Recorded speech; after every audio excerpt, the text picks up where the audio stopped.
السلام عليكم ورحمة الله تعالى وبركاته. الحمد لله رب العالمين،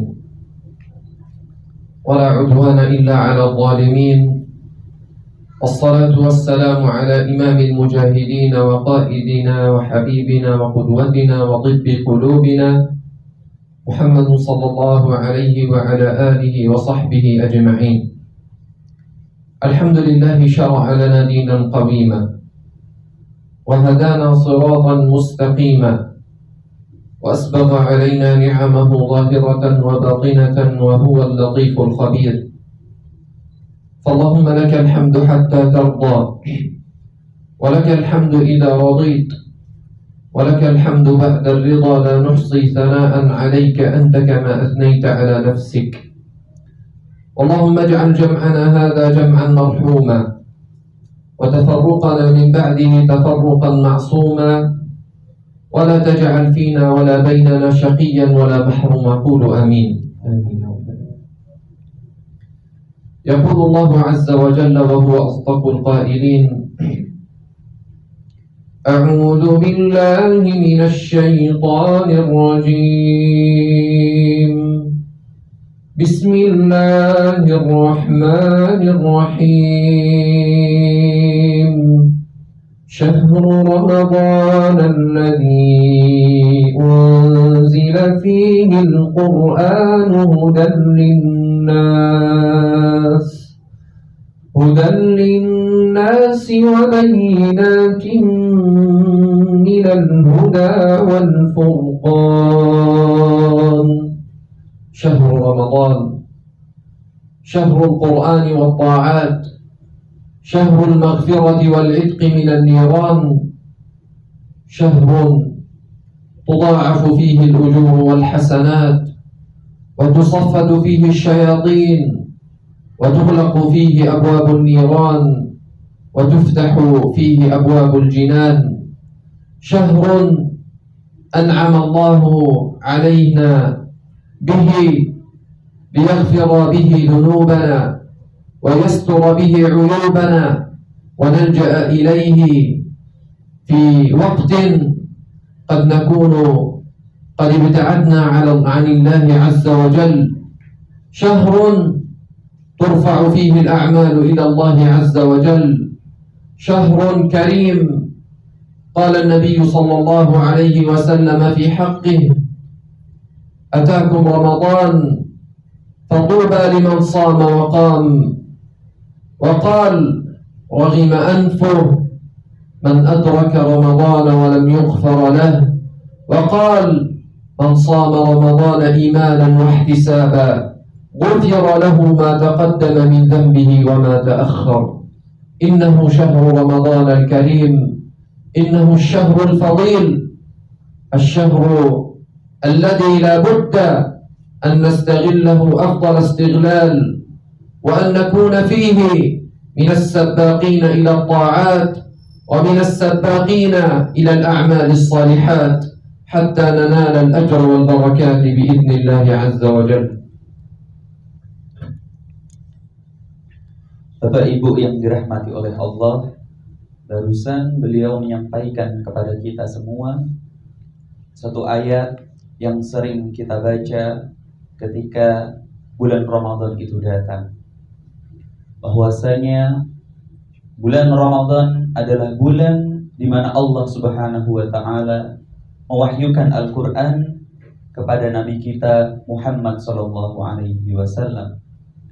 Bulan Ramadan disebut dengan Sayyidus Syuhur, bulan yang menjadi paling utama di antara bulan-bulan yang lain, karena Allah Subhanahu wa taala mewahyukan Al-Qur'an di dalamnya. Bulan yang dimana segala amal kebaikan dilipat gandakan oleh Allah. Pintu-pintu neraka ditutup dan pintu surga dibuka selebar-lebarnya oleh Allah Subhanahu wa taala. Beliau juga menyampaikan kepada kita suatu hadis yang Rasulullah Shallallahu Alaihi Wasallam bersabda, beruntunglah orang yang bisa menjumpai Ramadan. Itu kata baginda. Akan tetapi beliau juga menyebutkan bahwasanya merugilah, sungguh merugi orang yang menjumpai Ramadan akan tetapi dosa-dosanya tidak diampuni oleh Allah Subhanahu wa taala. Dalam cerita yang beliau berikan kepada kita bahwasanya bulan Ramadan menjadi penghulunya bulan. Pada bulan ini Allah Ta'ala melipat gandakan setiap amal kebaikan yang kita lakukan. Maka beliau juga menyampaikan suatu hadis, man shoma ramadhana imanan wa ihtisaban ghufira lahu ma taqaddama min dzambi. Barang siapa yang berpuasa di bulan Ramadan dengan penuh harapan akan mendapatkan pahala dan ampunan dari Allah, maka Allah Ta'ala akan mengampuni segenap dosa-dosa yang telah ia lakukan. Sekali lagi Bapak Ibu sekalian, beliau ingin menekankan kepada kita bahwasanya bulan Ramadan ini bulan yang senantiasa kita idam-idamkan dari bulan-bulan lalu, yaitu bulan Rajab dan bulan Sya'ban. Kita senantiasa membaca doa, Allahumma barik lana fi Rajab wa Sya'ban wa ballighna Ramadan.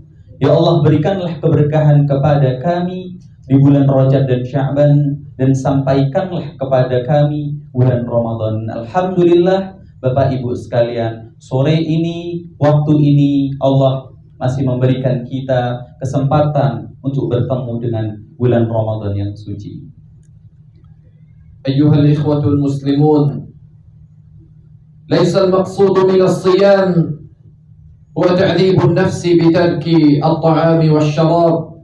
La, fa inna ahwana as-siyam tarku ash-sharab wat-ta'am, walakin as-sa'im al-musaddid man sama lisanuhu 'anil ithmi wal-adha ومن صام بطنه عن أكل الحرام ومن صامت يده عن فعل المحرمات والآثام. إن الصيام يكون بتقوى الله عز وجل وحسن الخلق إلى جانب ترك الطعام والشراب، فتهذيب النفس بالأخلاق أسمى من أن تهذب بالطعام والشراب، وتهذيب النفس بالأخلاق أولى. فمن كان صيامه شرابا وطعاما تركه فلا صيام له، لأن المقصود الحقيقي من الصيام هو تهذيب النفس أولا ثم ترك الطعام والشراب في هذا الشهر المبارك الذي جعل الله عز وجل صيامه ركنا من أركان الإسلام. فصوم رمضان هو أحد أركان الإسلام، والله إنه لنعمة عظيمة وإنه لشرف كريم أن يقبل علينا شهر كريم ونشهده ونصومه بكل صفات الصيام، ليس بصيام عن طعام وشراب، وإنما بصيام بأخلاق وترك للطعام والشراب. هذا هو الصيام، وهذا هو المقصود من الصيام. فأكرم وأنعم بشهر فضيل، هل علينا نسأل الله عز وجل أن يتقبل منا ومنكم. قولوا آمين. Beliau melanjutkan pembahasan mengenai bulan Ramadan, Bapak Ibu. Banyak di antara kita yang salah memaknai tentang Ramadan. Banyak dari kita yang memaknai Ramadan atau bulan puasa atau puasa yang kita lakukan adalah hanya menahan dari makan dan haus saja. Padahal esensi dari puasa itu sendiri adalah perbaikan akhlak, di mana lisan yang mungkin sebelumnya senantiasa berkata tidak baik, menjadi perkataan yang keluar darinya adalah perkataan-perkataan yang mulia. Tangan yang mungkin sebelumnya senantiasa melakukan perbuatan-perbuatan yang dilarang oleh Allah, maka tangan itu kita didik supaya ia senantiasa melakukan kebaikan-kebaikan. Perut kita yang senantiasa kita isi dengan makanan dan minuman yang berlebihan, kita bisa kurangi sehingga syahwat atau nafsu yang salah satunya itu disebabkan oleh makanan bisa kita kendalikan dengan baik. Bapak Ibu sekalian, itulah makna puasa yang kita lakukan, di mana puasa ini bisa kita sebut dengan kawah candra di muka. Maka dalam ayat ketika Allah mewajibkan berpuasa, Allah menyebutkan di terakhirnya adalah la'allakum tattaqun. La'alla di dalam bahasa Arab itu adalah harapan yang mestinya tercapai. Jadi ketika seseorang itu memasuki kawah candra di muka puasa di bulan Ramadan ini, maka setelahnya kita lihat apakah kebiasaan-kebiasaan baik yang kita lakukan di bulan Ramadan, membaca Al-Quran, hadir di majelis taklim, dan kebaikan-kebaikan yang lainnya, apakah akan terus berlanjut, apakah hanya berhenti ketika di bulan Ramadan. Maka Bapak Ibu sekalian, beliau menyampaikan kepada kita, hendaknya pendidikan Ramadan yang Allah berikan selama 1 bulan penuh melalui media puasa bisa senantiasa kita amalkan dan kita maksimalkan, sehingga ketika kita berjumpa Allah, kita telah melaksanakan salah satu rukunnya, yaitu puasa. Rukun Islam yaitu salah satunya puasa, yang tujuan utamanya adalah mendidik kita supaya kita menjadi hamba yang bertakwa. Amin Allahumma amin. ولا ننسى في هذا الشهر الفضيل شهر رمضان المسجد الأقصى هناك في أرض فلسطين. المسجد الأقصى الذي هو أولى القبلتين وثاني المسجدين وثالث الحرمين الشريفين، أحد محطات رحلة الإسراء والمعراج، فقد صلى فيه النبي صلى الله عليه وسلم إماما بالأنبياء جميعا، وعرج منه إلى السماوات العلى، وقال في حقه لا تشد الرحال إلا ل3 مساجد: المسجد الحرام والمسجد الأقصى ومسجدي هذا أي المسجد النبوي. هناك المسجد الأقصى في هذا الشهر الفضيل شهر رمضان تنتهك حرماته هناك، ويقتل أبناؤه هناك، ويحرم المسلمون فيه من الصلاة وأداء الفريضة هناك، تقام تحته الحفريات ليل نهار، يريدون أن يهدموا معلما من معالم الإسلام والمسلمين، إنهم بني صهيون، يريدون أن يقيموا معبدهم المزعوم. وقد كان المسجد الأقصى قبل ميلاد إسرائيل، فقد ذكره القرآن منذ 1443 عاما، ودولة إسرائيل لم يمضى على إنشائها أكثر من 80 عاما. يريدون أن يزيلوا هذا المعلم الإسلامي ليبنوا مكانه معبدا يزعمون أنه قد كان وما قد كان. يريدون أن يخربوا بيتا من بيوت الله عز وجل، بيتا للإسلام والمسلمين. قد عتوا هناك في الأرض فسادا، وقتلوا العباد، وأراقوا الدماء، واستباحوا حرمة شهر رمضان. هناك قد قتل الشباب، ورملت النساء، وقتل الأطفال بلا ذنب سوى أنهم أبناء قضية فلسطينية، وأنهم أبناء إسلام، وأنهم ممن قالوا لا إله إلا الله.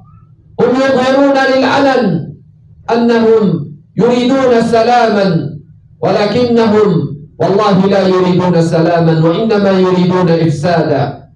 هم يبثون عبر إعلامهم الخبيث أنهم أرادوا سلاما مع العرب، ولكنهم يخبئون داخلهم غلا وحقدا، فهم لا يريدون أصلا للعرب هناك في فلسطين وهي أصل العرب، هم يريدونها إسرائيلية، ولكن شعب فلسطين ثابت مرابط في أرضه لن يتخلى ولن يتنازل.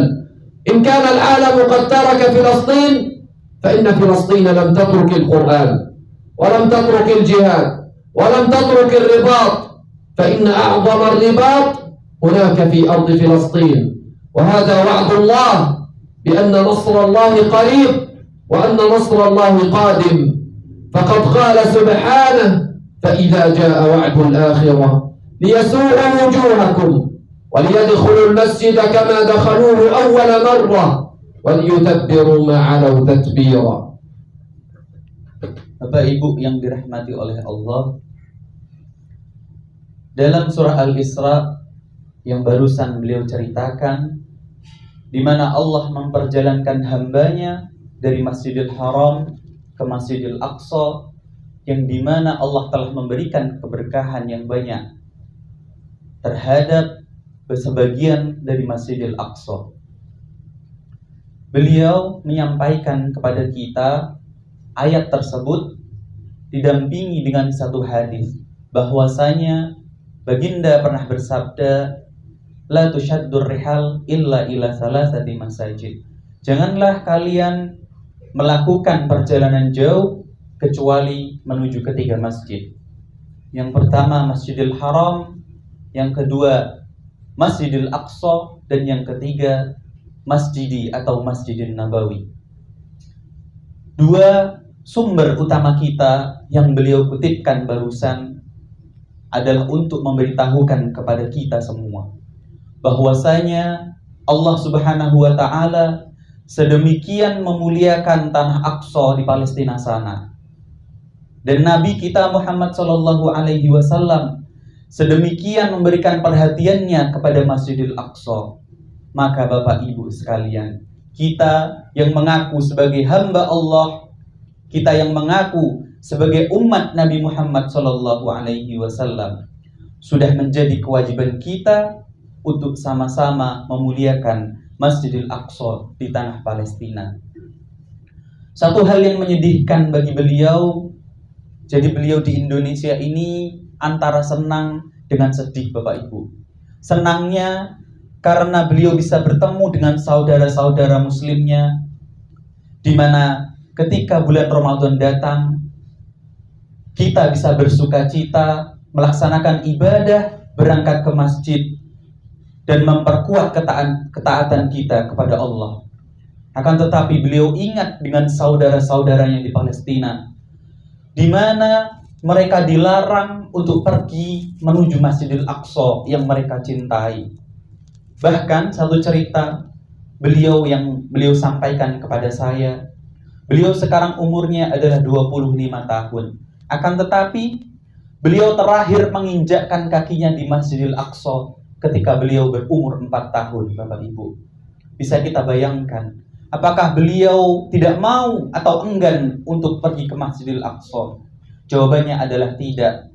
Alasannya karena para tentara Zionis Israel laknatullah alaihim melarang mereka untuk masuk dan beribadah kepada Allah di Masjidil Aqsa yang mereka cintai. Di mana berita terbaru yang kami dapatkan bahwasanya orang-orang Palestina yang dibolehkan untuk masuk ke Masjidil Aqsa adalah mereka yang umurnya di atas 60 tahun. Tujuannya apa Bapak Ibu? Tujuannya tidak lain dan tidak bukan adalah supaya orang-orang yang masuk ke Masjidil Aqsa tidak bisa membuat perlawanan, atau alasan yang dibuat oleh tentara Israel adalah supaya ketertiban dan keamanan tetap dijaga. Beliau senang karena sudah banyak masjid yang kami singgahi dan bertemu dengan saudara-saudaranya muslim melaksanakan sholat tarawih dan sholat isya berjamaah. Tapi satu hal yang membuat beliau iri terhadap kita, bahwasanya di sana sangat sulit untuk memiliki momen yang mana momen pada bulan Ramadan adalah momen kita untuk meningkatkan ketakwaan kepada Allah. Karena apa Bapak Ibu? Beliau setiap bercerita tentang Palestina itu selalu berapi-api sedemikian rupa.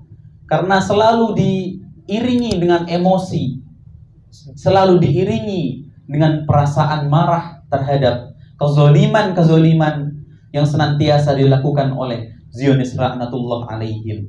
Beliau mengutipkan satu cerita tadi kepada kita bahwasanya para Zionis Israel ingin menguasai tanah Aqsa secara keseluruhan.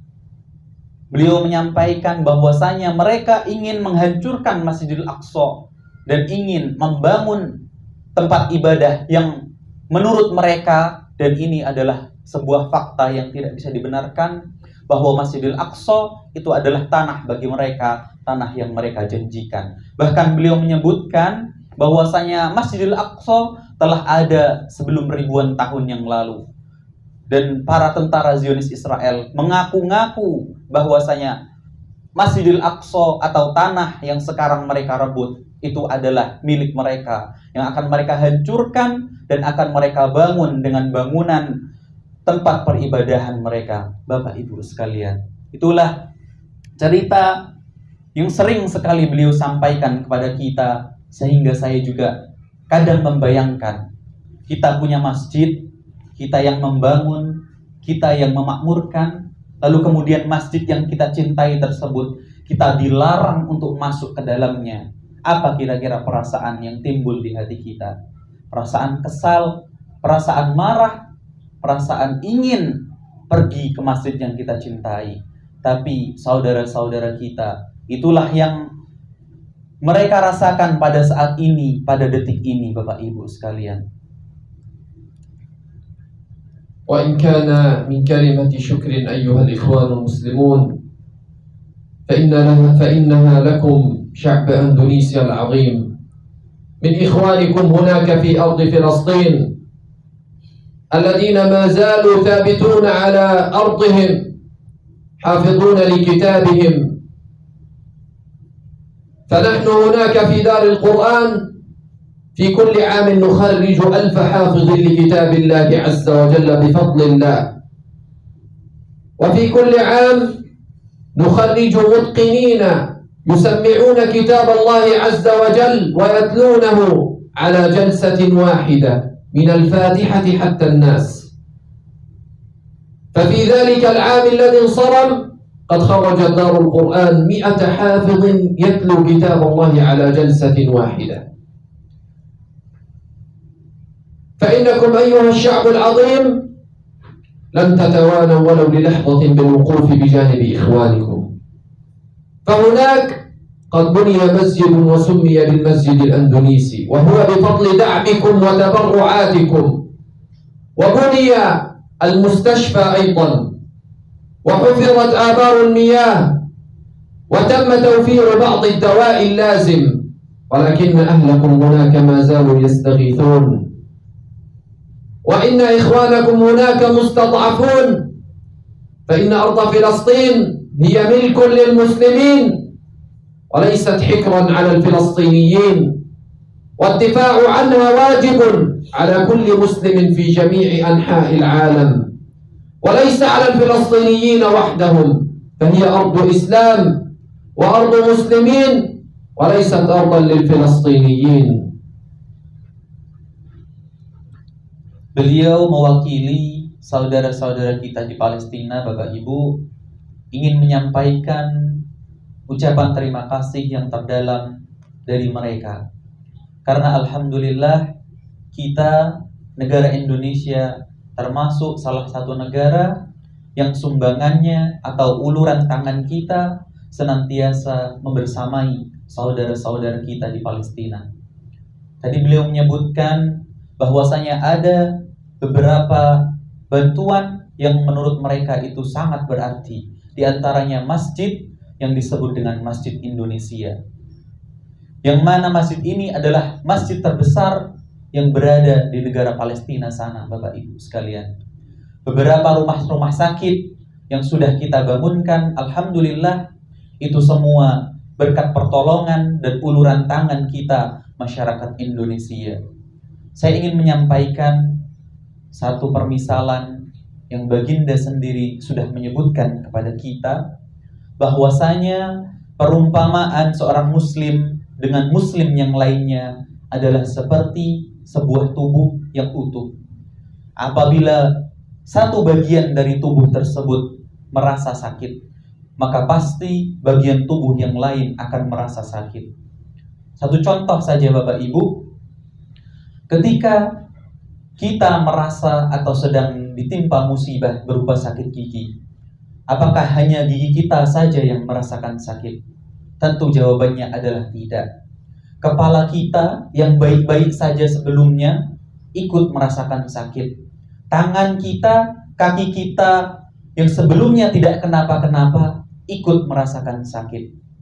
Maka itulah perumpamaan yang Baginda kita berikan kepada kita sebagai umatnya, bahwasanya jika saudara-saudaramu disakiti, maka engkau yang mengaku sebagai muslim, yang senantiasa mengucapkan La ilaha illallah Muhammadur Rasulullah adalah bersaudara, adalah seperti satu tubuh yang apabila satu bagian darinya merasa sakit, maka sudah sepantasnya kita sebagai saudara muslim terhadap saudara kita di Palestina sana, kita menyaksikan cuplikan-cuplikan dan beberapa cerita yang beliau sampaikan bahwasanya mereka hari ini disakiti, mereka dizolimi, mereka dihancurkan oleh Zionis laknatullah alaihim. Maka sudah sepatutnya kita merasakan kesakitan, kesedihan yang dirasakan oleh saudara-saudara kita di Palestina.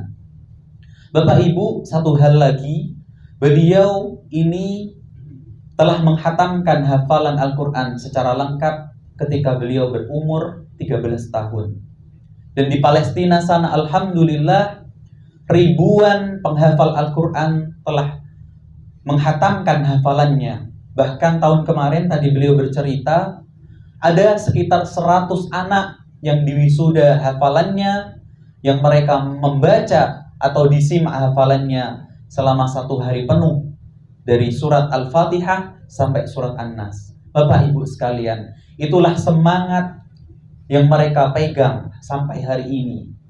Kalau seandainya Bapak Ibu, ketika Allah menciptakan mereka, ketika Allah hendak menjadikan mereka penduduk Palestina, Allah mempertanyakan kepada mereka, wahai anak Adam, engkau ketika hidup di dunia nanti, engkau mau hidup di mana?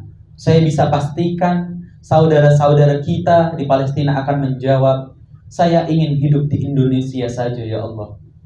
Akan tetapi hal tersebut adalah takdir yang telah Allah tetapkan kepada mereka, maka tidak ada pilihan lain. Ini adalah sebuah tanda bahwasanya kita saudara-saudaranya. Kita melihat saudara-saudara kita sedemikian rupa dizolimi, maka ketika Allah berfirman in tansurullah yansurkum wa yusabbit aqdamakum, maka jika kalian menolong agama Allah, yaitu ketika saudara-saudara kita dizolimi dan kita memberikan pertolongan, maka insya Allah Allah Ta'ala akan mempersatukan kita dan akan mempertemukan kita di surganya kelak. Amin. Allahumma amin.